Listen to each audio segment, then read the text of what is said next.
ஆயிங்க எல்லாரும் எப்படி இருக்கிறீங்க?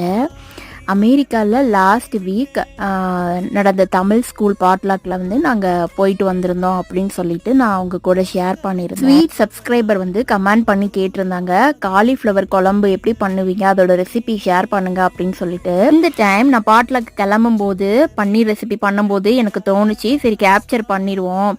காலிஃப்ளவர் குழம்பு கேட்டிருந்தாங்களா, அதை நெக்ஸ்ட் டைம் பண்ணும்போது நான் கண்டிப்பாக ஷேர் பண்ணுறேன். பன்னீர் பட்டர் மசாலாவுக்கு வந்து பட்டர் தான் ஆட் பண்ணியிருக்கேன், கொஞ்சமாக நல்லெண்ணெய் விட்டு, அப்புறமா வெங்காயம், கருவேப்பிலை, இல்லையில இதெல்லாம் நான் ஃபைனாக சாப்பரில் சாப் பண்ணி எடுத்துக்கிட்டேன். சும்மா கஸ்தூரி மேத்தி, அப்புறம் கேப்சிகம், கலர் கேப்சிகம் எடுத்துக்கிட்டேன். இதெல்லாம் ஆட் பண்ணி கொஞ்சம் நேரம் வதக்கி விடுங்க. அப்புறம் jeera powder, red Kashmiri chilli powder, cumin powder, இஞ்சி பொடி இதெல்லாம் ஆட் பண்ணதுக்கு அப்புறமா மசாலா பேஸ்ட்டுக்கு தக்காளி, கேஷ்யூ நட், கஸ்தூரி மேத்தி இதெல்லாம் பிளெண்ட் பண்ணி ஆட் பண்ணிட்டு கொஞ்சம் கட்டியான கன்சிஸ்டன்சி வர வரைக்கும் கொதிக்க விட்டு இதெல்லாம் ஆட் பண்ணதுக்கு அப்புறம் மூடி போட்டு நல்லா கொதிக்க விட்டு இறக்கும் போது லெமன், அவ்வளவுதான்.